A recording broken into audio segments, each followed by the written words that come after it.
Are you afraid of being seen as arrogant, as up yourself, as an attention seeker? You have to be willing to be seen by hundreds or thousands or millions of people so that you can get eyes on your brand and so that you can start getting more clients and you're competing with so many more people out there.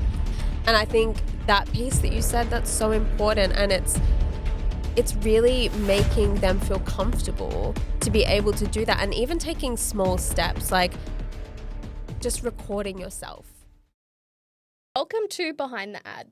This podcast is for clinic owners, practitioners, and health and wellbeing business owners who are running paid advertising but not necessarily getting the results that they want. With paid ads, you get the chance to target the right people at the right time in the right place. And it is such a powerful tool to be able to reach a new audience and grow your business at the same time. I'm Rachael from Rachael Be Digital.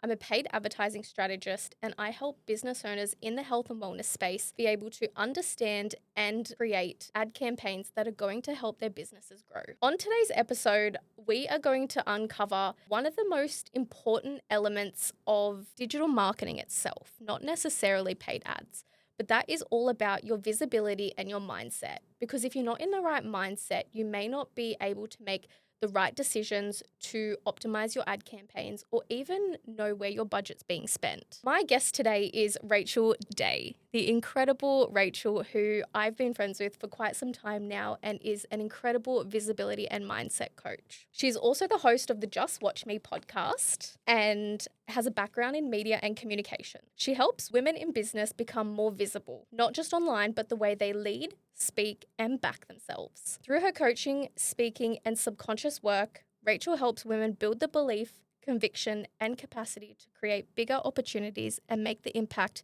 they know they are here for. So welcome to the podcast. I'm excited to have you here. Thank you. I'm so excited to be here. How great. It's going to be epic. It's going to be such a great conversation. It's just going to be the conversation that we usually have at a coffee shop. Yeah. Just us gossiping about everything. Yep, we're letting you in on our little world. I love that. I love that. So to kick off, tell me or tell the audience a little bit about yourself. Yes. So obviously I'm Rachael. Thank you for the introduction. I have been in business for almost 2 years now, and it has been a little bit rocky, I would say, at the start, trying to find my niche. But I think that really visibility is something that has been a great thread through everything that I've done, and I just needed to actually hone in on exactly what that was. I was in the media industry for 6.5 years before I decided to start my business. I have been speaking and communicating hundreds of presentations, getting up in front of the class, doing speech classes and debating and all the things for over 20 years. So I am well versed in the communication realm as well. And then more recently, I have also studied a master's of life coaching, which has meant that I've done hypnosis and NLP and gone super deep. I actually recently just got my professional in hypnosis certification, which is really exciting. Amazing. Yeah, so I've done a lot of study over the last few years, and I really enjoy the subconscious work and the mindset side of things. So bringing all of those things together is really what makes my approach to visibility unique. I love that. I love that so much. And it's so important I know you work closely with women and mostly with women, and it's such an important skill, I guess you can call it, in life. Not just in business, but just in life in general, showing up as a confident person and, really embracing that authentic side of yourself. And I know for me as a business owner, my journey has really shown me that is something that I need to do. And, the more I get into my business, the more I am showing up for myself and, achieving goals. And it really does come back to that inner work that you do. And Yes. I think it's a really, really important element that not many people really know, and it's not really talked about much. But when you go through your journey, you kind of look back and you're like, wow, I've done a lot of inner work to get here, and now I'm talking on stages and on podcasts and doing all these things. And Yeah, it's so funny. I think that when we were growing up and people talked about owning a business and entrepreneurship, it was reserved for the family businesses and the big business tycoons, and everyone just always talked about strategy. And actually getting into business, and there's so many more people now getting into business, young people that are wanting to create this life for themselves. And you realize that business is the biggest personal development journey that you'll ever go on. Like it unmasks so many parts of you and all of those little sneaky things that are hiding in that thing that that kid said to you in the playground when you were 7, and it just stuck with you, and it framed how you approach the world. And you realize that those are things that you need to move through so that you can show up in a certain way for your business and actually have the success that you want to have. yeah, absolutely. And so much unlearning. Yeah. Oh my gosh. So much. It's like we got to reprogram that stuff. But Yeah, absolutely. Like I think back to when I was in high school, and, because that's probably another key area in your life where you learn a lot is high school. You're growing up, you're a teenager, you're really learning to be an adult, and you get programmed a lot through school and family and all of that stuff. So especially business owners, because we're like, no, we're going to make this work, and, we're doing this our way. So there's a lot of reprogramming. So yeah. And it's funny because in high school, you're very much taught to be part of the crowd and to not to give in to peer pressure. People tell you a lot about that, but you do feel that pressure to be the same as everyone else. And it's frowned upon almost to stand out. But then when you have a business, it's like, what's your unique proposition and how do you stand out from the market? And all of a sudden you have to unlearn all of these things that you were once taught is the way to survive. And it's like, actually, no, now you need to stand out. Now you need to go against the grain, and you need to be the leader, and you need to be first. And people are like, what are you talking about? Yeah. I'm supposed to be like, I need to fit in with everyone else so that I'm accepted and so that people like me.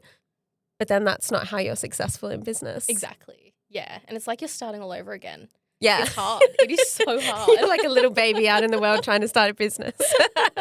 And you know what's interesting? And that's probably why a lot of business owners do not necessarily fail, but like close their business down after 2 years, because that journey alone is really hard. Like to unlearn and relearn and push through and, have those really low income months and, those stressful situations that happen. We haven't been programmed when we were younger to be able to manage stress and rejection and all that kind of stuff. So then now as adults, it's harder for us to adapt to that. And a lot of the time I'm seeing a lot of business owners are like, this is just too much for me.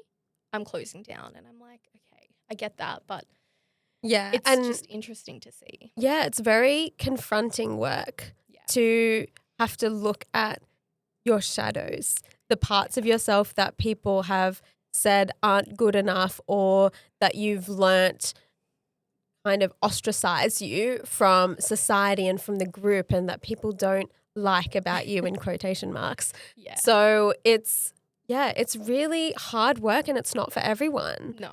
And there are days where it's like, oh, maybe I should go down the easy path. But it's actually not easy. Like if you think about it, I saw this quote and it's choosing your hard, and it's like working for someone else. That's not the easy path. Like, of course, there's salary and everything, but you do have to work for someone else. You have to basically give your life to doing a 9 to 5 or maybe even more depending on the industry. And that, like, you have to do what you're told. And that can feel really hard in its own way. And a lot of people start businesses because it's something that they're really passionate about and that they love. And I think if you just keep showing up, your success is inevitable, because the people that give up are the ones that, like, you only fail because you gave up. Yeah, you know? Absolutely. That's so true. And that takes us into that visibility piece now. So something I want to talk about is getting comfortable being visible. So getting comfortable getting in front of new followers or posting content on social media and just overcoming that mindset piece Now, it is something that took me a long time to learn, and I'm still learning it now, but I'd love to know your thoughts and your process when it comes to that and your own experience. Mm. So I think I definitely grew up in similar to what I was saying before, where I think I've always been very loud and had this like bigger personality. And as I went through high school, I kind of learned that that wasn't okay in quotation marks. If you're not watching the video, so it's very. I definitely felt like I made myself smaller and became a people pleaser essentially because you want people to like you, and we have this primal need as humans to belong and to feel loved. And so you kind of do what you have to do in order to fulfill that primal need. But in the process, you also start to get rid of that self-belief and that self-confidence and feeling like you need the validation from other people in order to be enough.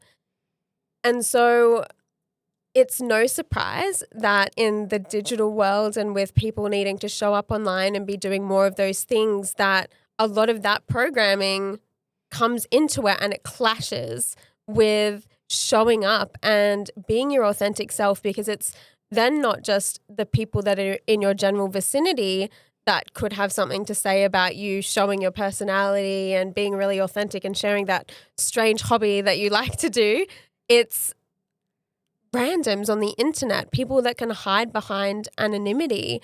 And that now we have with the internet so many more opinions and so many more people wanting to say, oh, this is what I think about that. And it could be positive, but it also could not be positive. And a lot of that rejection and that judgment is what stops people from showing up online and even as their authentic self. And I think that people put a lot of pressure on themselves to really feel like they need to be a certain way in order to be accepted. And they do things in like the palatable way, don't want to share a hot take or like a big, bold opinion that they know is true, but is probably going to probably going to upset some people. But the reality is that if you do that, you also find the people that you serve the best and that really agree with your point of view. And the more that you can differentiate yourself with those bold opinions means that people can be like, oh, yes, I love what she's building and it's so amazing. And then you can kind of just repel the people that don't like your opinion and that don't agree. And like, that's totally okay. You're not going to please everyone. And that is something that I've had to learn a lot about as well, is you can't please everyone. I love that piece. And it's so important, especially starting out. And I've learned that the hard way too. Like, I've had a couple of moments in my early years where I got some negative comments on some posts or some negative DMs or people just being like, why are you doing this? And when you're early on and you don't have the foundations and you haven't done the inner work, it's really easy to just stop and just revert back and just go, no, I'm not doing this. So-and-so said I look like an idiot. But then it's interesting because you've got to look at the bigger picture. And this is something I've recently learned is if I keep doing what other people say and influence me to do, I'm not going to get where I want to go. Yes. So it's really important for me now to be like, well, no, I want to become more visible. I want to get out there more. So for me, that means showing up daily on social media, trying different things like podcasts and being on panels and in interviews and all these types of things for me to get to where I want to go. Because for me, in the next 5 years, I would love to be on stage talking to educating large-scale business owners on paid advertising and all of that stuff. So for me to get to that level, I need to be uncomfortable now to get comfortable later on. Yes, and that's such an important mindset to have, because I think sometimes when people feel that discomfort, it's those alarm bells to them that they're like, I have to stop, this is wrong. And we have this innate need. Like our subconscious just wants to keep us safe. Like that's its prime goal. So it just thinks that we're about to be attacked by a lion. Like we're about to die when we feel uncomfortable, when actually it's just because we're getting out of our comfort zone and we're getting to that new level. And that is such a great mindset for you to have, that you just keep showing up and you keep pushing past it, because then it gets easier and easier and it gets less and less uncomfortable until you're like, I love showing up online. I love sharing my life and I love sharing my education with people, and this is my passion and this is my goal. And ultimately your opinion is the only one that matters, because it's your life and you only get to live it once. That's it. And you don't know how long you have in this life. So you have to give it everything that you've got. Yeah. Like life is too short for you to be worrying about what other people think.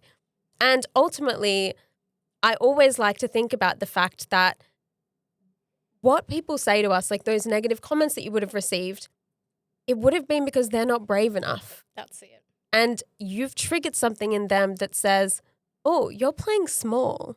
Mm-hmm. But instead of them being brave enough and starting to do the things that they want to do and going after what they want, they're trying to like pull you back and make you smaller so that it can make them comfortable again. Yeah. Because that's a confronting mirror for them to look at, to be like, I'm not doing what I want to be doing with my life and I'm not brave enough to go after it like she is. Absolutely.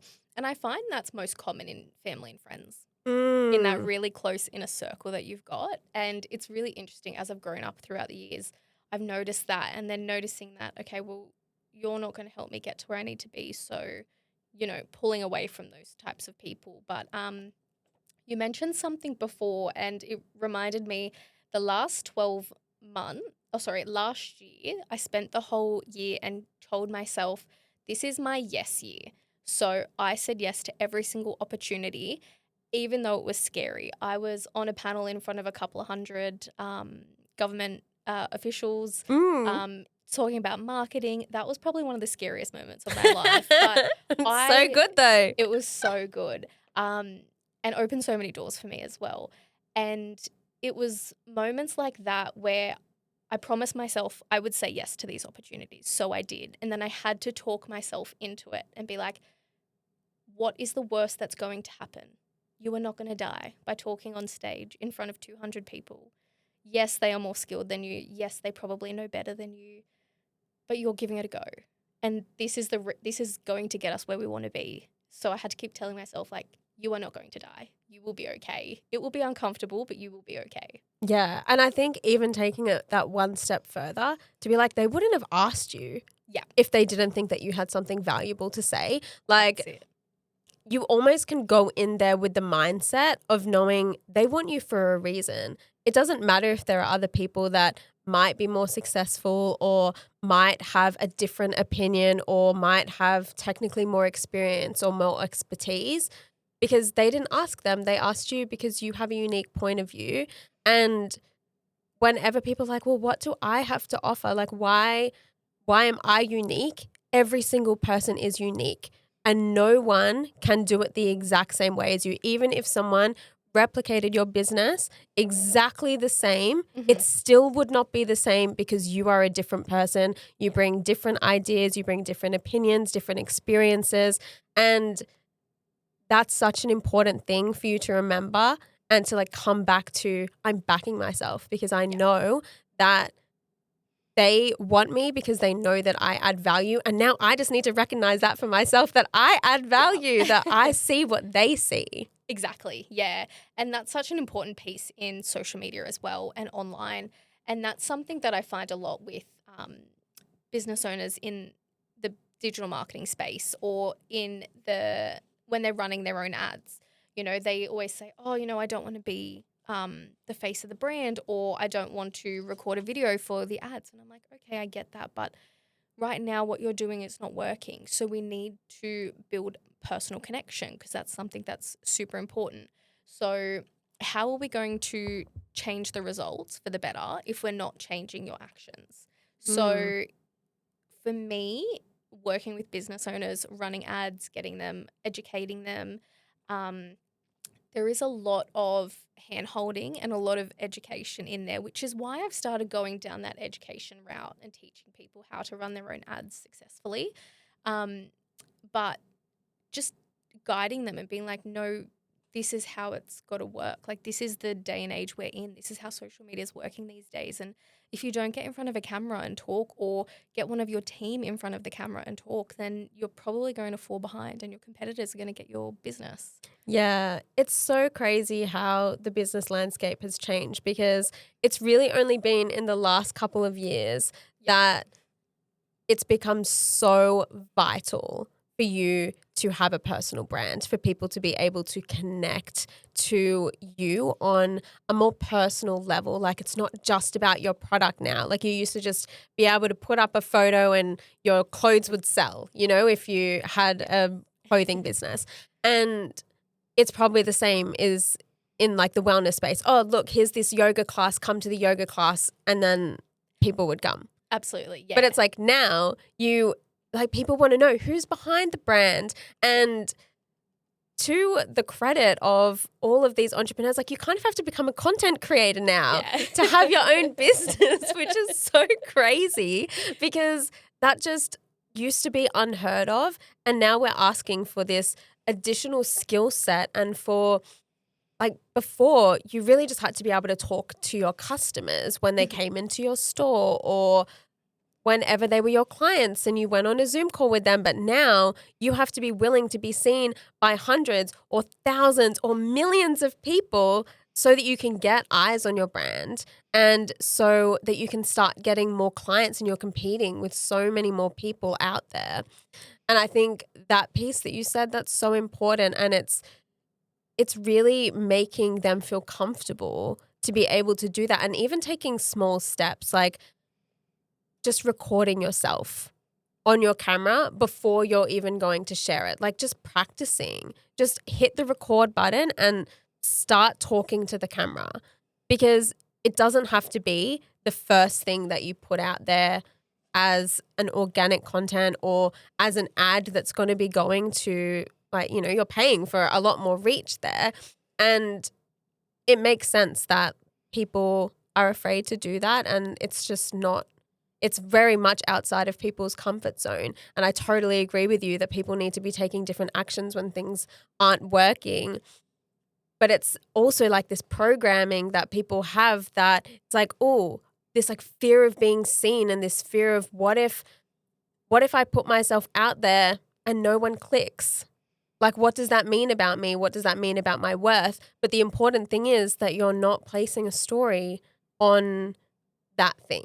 Yeah, absolutely. And that leads me into something else I want to talk about, is the authenticity piece. Now, when people think of, oh, I need to create content for social media, or I need to be the face behind the brand, and you start filming yourself, everyone really quickly gets into like actor mode. Like, they have to be an actor. And I'm like, I love this, because act away. If that's your thing, girlfriend, go do it. But I think right now in 2026, being authentic is what's actually separating the good businesses from the great businesses. And also it comes back to that piece you were just talking about of being comfortable and being yourself, and the face behind the brand. People want to know you. People want to know what you're about, what their experience is going to be with you before they even consider following you, consider working with you, consider hiring you. Whatever that is, it's really important for them to understand you for you, or your brand for what it is. So that when it comes to that element of, okay, well, what do I create for my ads? What content do I create? What do I talk about? I'm like, well, treat me as if I'm your customer, or I'm a potential new lead. How would you talk to them? Or if you're on a Zoom call, if you're a service-based business, like treat the camera as if you're talking to a potential new customer, and be authentic, be yourself, because that's the experience people want to see. So, and that's what they're going to expect when they come into your store, or when they attend your yoga class, or when they jump on that call with you. Yes, I love that. And you know what? I got some great advice when I was in my first hypnosis training. And they said to treat everyone like they're your long lost friend. I love that. Yeah. And it was because if you think about when you meet someone new or if you meet someone you don't really like, but if you're meeting a long lost friend, you're like, oh my gosh, how are you? And you have this amazing warmth about you. Obviously, a long lost friend of like someone that you like, a long lost actual friend. But you treat them so much differently. Like you're curious. You're like, what have you been up to? You give them a hug. And even if you've never met this client, if you've never met this person, the energy that you're giving to them means that they can feel comfortable coming back to you. So if you treat the camera in the same way where you have someone in mind, like a long lost friend, or if you have a certain client that you want to be talking to, or even just someone you feel really comfortable with, if you have them as either an image in your mind or if you want to go the extra mile, you can literally like just put like a little sticker of their face like next to the camera. So it's like I'm talking to that person and I'm just talking to one person. It can change it for you because you start to approach it differently. It's like, how would you talk about what you do, your day, your offer, if you were just talking to someone that you are so comfortable with? Yeah. I love that. That's a good idea. Yeah. Just going to print out all my friends' photos and stick them on my cameras. I know. Literally, when you're doing a solo app and you just like have someone there so you're not just talking to yourself. But it's a good idea, especially for beginners, it's and it's really scary, and there's so many brands out there. Actually, no, there's so much advice out there where it's like, just record, just talk to the camera, just do this, and that's fine. But there's also a journey people need to go through, and that's getting comfortable within themselves, getting comfortable being seen, getting comfortable being visible. And I feel like there's a lot of advice out there that just kind of skips over that part. And that's something that I experienced a couple years back. I was like, yeah, it's great. I'll just go film 5 pieces of content and then post it up. But then when I was rewatching it, I was like, oh, no. Oh, no. Oh, no. Oh, no. Delete. So, yeah, it's really interesting. Yeah, for sure. It is. And I think it's one of those things where you just have to be a bit kinder to yourself, like you're not expected to be this incredible content creator the first time that you ever record something on camera. Yeah. I think a lot of the time, like people are comparing their chapter 1 to someone else's chapter 50. And there are some people out there who are like, oh man, like they're so authentic. They're so amazing. They have been doing content for years, years and years, so you're not expected to be like that, but you do have to be willing to be seen as a little bit cringe and to like move through that discomfort of not being perfect and not being maybe even completely yourself like from the start, but you just have to start. Yeah. Because otherwise you could spend ages and ages just analyzing and overthinking and not delete, not good enough, go again. And all of a sudden you've lost like half your day. Yeah. From trying to just film 2 1-minute videos. That's it. Yeah. My bin icon hates to see me coming. So this kind of leads me into the next part is obviously everyone's in business to grow their business, right? To grow their brand, grow their business. Everyone's got that dream of either having a large scale corporate company or whatever it is, or they just want the freedom and the time and all that. But a lot of people struggle to get there because they're so worried about that. They're not getting visible and they're worried of other people's perception of them. So I would love to know your opinion on having AI elements in your content. I kept that very broad because I had a very specific question, but I'm like, no, I'd love to know your opinion on the AI side of content. As in like including it in your videos? Yeah. So lately I'm seeing a lot where people are having, like there's some great AI content out there. Like, I don't know if you've seen the one where people are pouring the coffee on the ground and then it writes out their business name or their name. That's cool. It is so cool, but it's so AI. But yeah. You're like, that didn't actually happen. Yeah, I was like, that is too perfect for coffee to just do that. But there's elements like that. But then there's also people utilizing AI to promote all of their business and all of their content. And the AI features where it uses your face and then it places you in different videos and photos and all that kind of stuff, which can seem authentic, but I think everyone's realizing that that's AI and it's not really you. My perspective on that is that I don't like it. I think it's quite sad. Like, I feel like we're losing this human connection, and I think it almost allows you to be like, oh, well, I don't need to be seen on the camera because a computer can do that for me. And when that's actually a real opportunity for growth for you. Like, that's a real opportunity for you to step out of your comfort zone, for you to actually connect with your audience, because ultimately you can't really build an authentic community, like a community that loves you, if what they're actually loving is the AI avatar that you created. Yeah. And I think that AI has its place for sure in supporting different elements of your business. And I know that Claude has just really taken over, and especially like the last couple months, in everyone's like, oh my gosh, I can automate all of these things in my business and things can be so efficient. And that is amazing, because especially if you're a solo founder and you're trying to do everything yourself, having something like that can help you be more efficient in your business and can help you focus on the really important tasks, I think is amazing. Yeah. But when it actually comes to it replacing your content and like the realistic aspects of your business, I think that only erodes trust in the long term. Because if you're just focusing on your avatar and putting things out there that are just created by a computer, there are amazing AIs out there where it is pretty hard to tell. Like, they're getting pretty good. They are.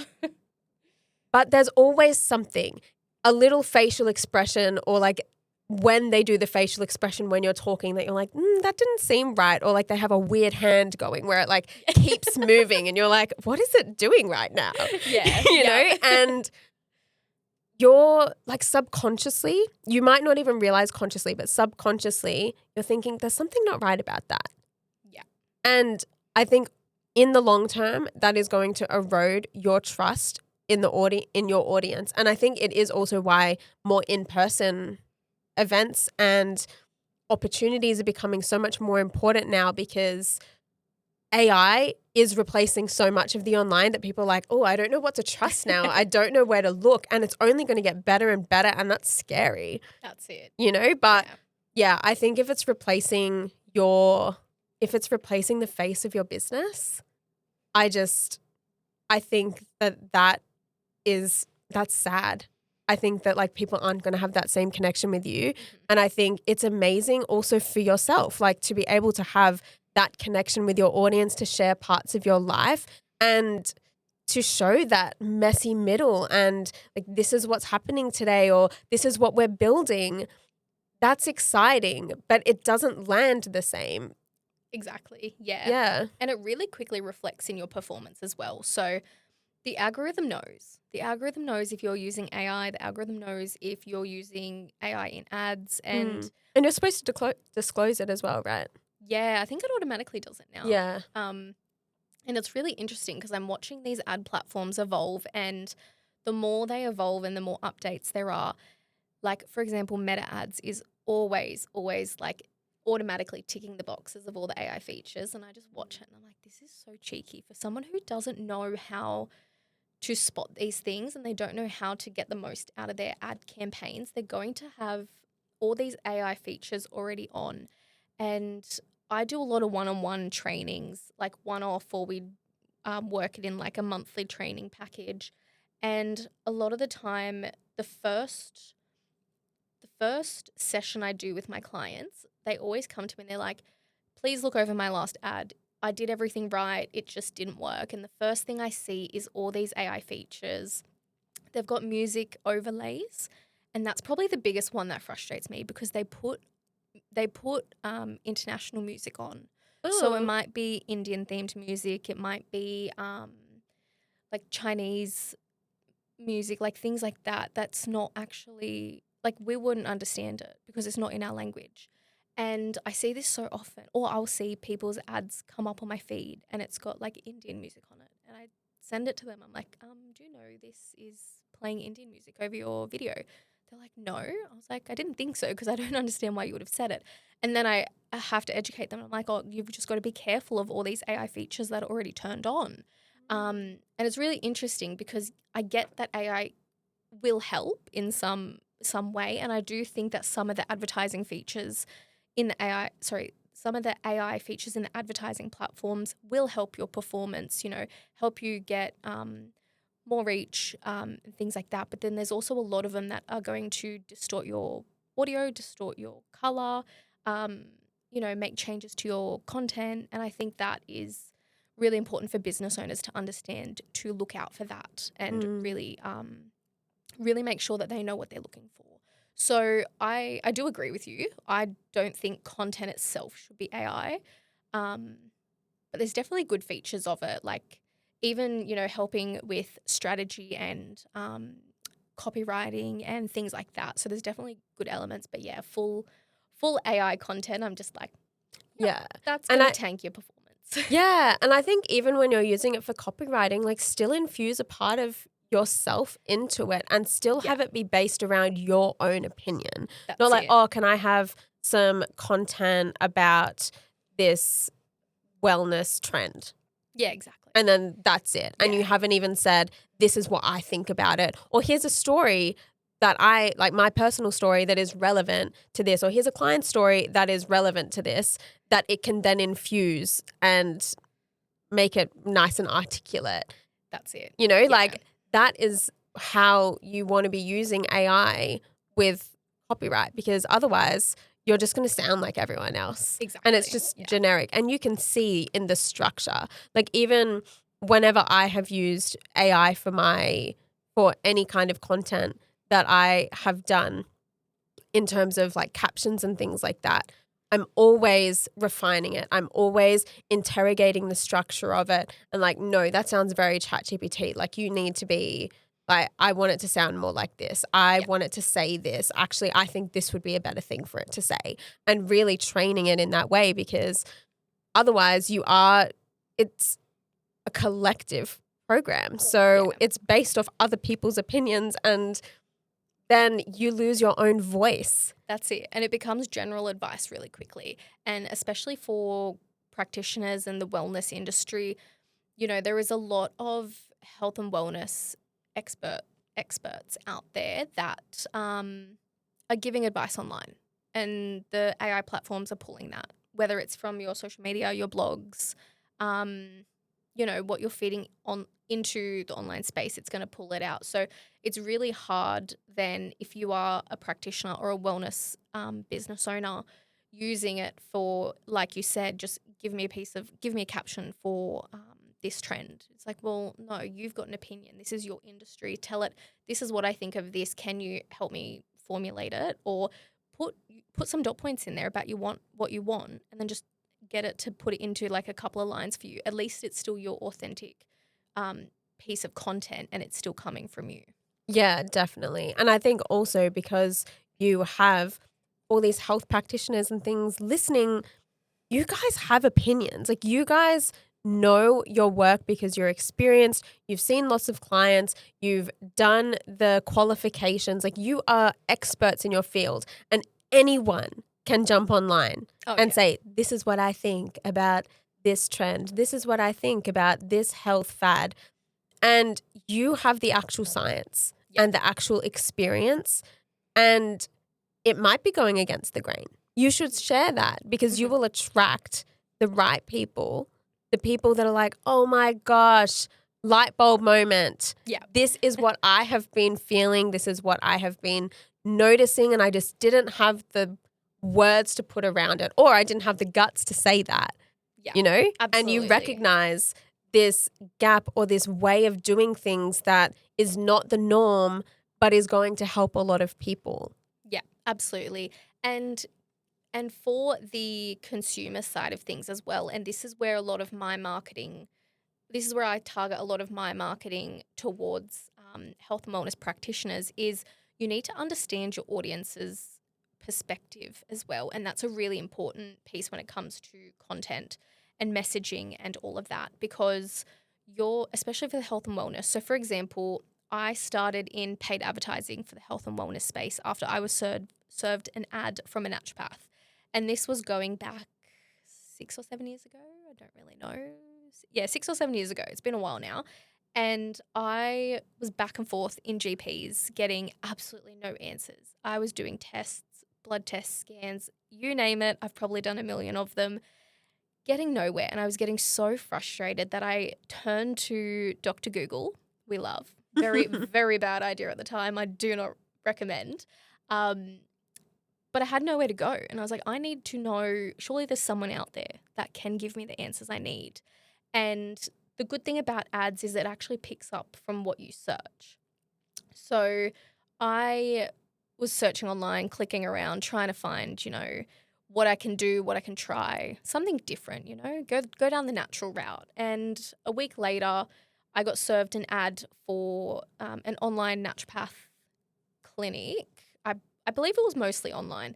And I saw it and I thought, oh, okay, this is interesting. And I remember it was a purple tile or white with purple text. I don't remember. And it literally just had everything I was feeling, all my symptoms, every single thing. And I read this image. I didn't even get to the caption. I just read the image and I went, yep, that's it. That is everything I'm thinking and feeling right now. But the funny thing is I actually didn't click on the ad in that moment. Yeah. I was like, okay. It was almost too perfect. Yeah. You're like, how does it know? Yeah. I was like, okay. So then I left it. And then the next day I think I saw another creative from that same business, but it was a different color or something. It was like white or something like that. And then that process happened. And I think I saw about 6 or 7 of their ads. A couple of them I saw 2 or 3 times. A couple of them I just saw once. But it was, 2 or 3 weeks later when I was like, okay, every single piece of content I've seen is related to a different symptom I'm struggling with. And now I feel more comfortable with them because I'm like, well, they know exactly what I've been struggling with. And the last 2 weeks, they've kind of proven that to me. So then I booked a call and then that's kind of how my health journey started. And now for me, that's how I target. That's how I'm working with naturopaths and other health practitioners in the same way, because I'm like, there is women out there who need you. They need your help and they don't know that they need you. So by you advertising when they're 2 a.m. up at night, like trying to figure out what the hell is going on with their body, they don't know you exist, and we need to make sure that they know you exist. So it's really important in that element as well to just have that visibility piece and just be out there and be visible so people can find you. Yeah, it's a service. It is a service for you to be seen by people. Yeah. And even if it feels uncomfortable or like, oh no, maybe that person from high school is going to see me, or like my uncle or my cousin or something, someone that you are like, oh, they know this older version of me and this is me stepping into this new identity. It is scary. It is scary. And what I did, I actually blocked all my family and my friends off my business pages.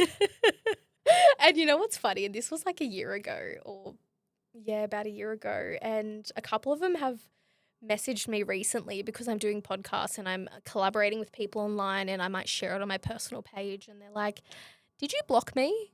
I can't see this when I click through your story. And I was like, yes. No, I did not. Instagram's being so weird. It's a glitch. Let me check that. Oh, you should be able to see it now. I fixed it. So it's funny now, but back then I was like, if I'm going to do this and commit 100%, I need to block everyone who I think is going to judge me. So all my school friends, all my family, even my partner, my fiance, I blocked him for a long time. Yeah, wow. Yeah. I think that's actually such a great strategy.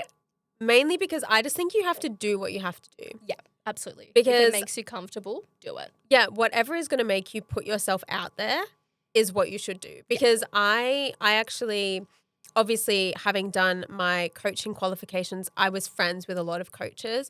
And so I followed a lot of coaches, not because I was going to be working with them, because they were my friends. Yeah. And I got to this point where I realized how influenced I was by what they were posting, because I would be like, oh, I really want to post about this like self-talk or something. And then I would go onto someone's story and they just spoke about self-talk. And I'm like, oh, well, now I can't post content about that now because it's going to look like I was copying them, you know? Or what if I subconsciously adopt their point of view, and then it's even going to more look like I'm copying them. And so I just got to this point where I was like, I just need to mute all of my coaching friends so that I'm not being influenced by them, and so that I can just be like, this is the idea that I want to create, and I create it. And that was when I started being able to put out more content, because before that I was in this comparison mode all the time where I was like, oh, but they've posted that, so I can't post that. And, oh, do I agree with that opinion? I'm not sure. And then I just felt like I was being influenced every which way. And so for me, that was what I had to do in order to post. And for you, you needed to be like, well, everyone that could potentially judge me and make me, like, even if it's just your perception of what they might think. Yeah, absolutely. You're like, I just need to not even have that be a possibility in my mind. Because an important question for anyone with having like that fear of being seen is actually like, what's underneath that? Like, what are you afraid of being seen as? Yeah. And I've then never thought of that. Yeah, it's like, are you afraid of being seen as arrogant, as up yourself, as an attention seeker, whatever it is, and reclaim that. Yeah, I love that. I know for me it was very much, I got sick of people when I would go out to a friend's dinner or I'd go see family, they'd be like, how's your little business going? And I'm like, oh, I could punch you right now. Little business. But yeah. And I was like, do you have to call it little, man? Like, it is little now, but like I'm grinding to get to, you know, my goals. Yeah. And I was just getting, I don't know, something about it that would really tick me off. And it is a bit condescending. It's demeaning. Yeah, like, oh, your little business that you'll probably give up in a moment. Like, yeah, exactly. You know, that little hobby on the side. Yeah, and that's how it felt. And it was just frustrating me because for a few years there, I was like, oh, okay, well, they're seeing what I'm doing and they, you know, don't think I can do it. Pardon me. You know, maybe I'm not cut out for it. So I went through a lot of waves where I stopped and started. And it got to a point where I said to my fiance, I was like, I'm taking this full time. Going to give myself a year because I was in a full-time job. And I said to myself, I'm going to give myself a year to get this thing off the ground and then I will be taking it full-time. So all of last year, my yes year was say yes to all the different opportunities I can, get out there, meet new people, do as much networking. There was big days, big hours, all of that. And at the start of that, I said to myself, I need to commit to this, but I also can't have distractions. And I even said to my fiance, I was like, you are getting blocked. He's like, I don't really care. I was like, thank you. But He's like, I probably wouldn't have watched your content. Yeah, literally. And now he's unblocked. He's like, he doesn't even watch it. I'm like, you could like or comment, you know. I know. Support me. I know. I launched my event yesterday and I said to my partner this morning, I launched my event yesterday and he can see my content. And he was like, oh, really? I was like, okay then. It's like he didn't even know. It's so funny how the guys work, hey? Yeah. I'm like, he's not my target audience, to be fair. Like, you know, I'm talking to women, but it's just funny because I'm like, I feel like he might sometimes see my content or he'll see that I posted something, but like it's kind of just my domain. Yeah, you know? That's it. Yeah. Or you see that they've watched your story and you're like, oh, thanks for the like. No. Sometimes I grab his phone at night and I'll be like. He has no idea that I do it. So if he watches this, he'll find out. He'll be like, oh, that's why I keep seeing more of your content because I'm engaging with it so much. Oh, gosh. We've totally got off script. I love this. I'm like, I haven't done any. So I was like, points. Save the intro. Oh, gosh.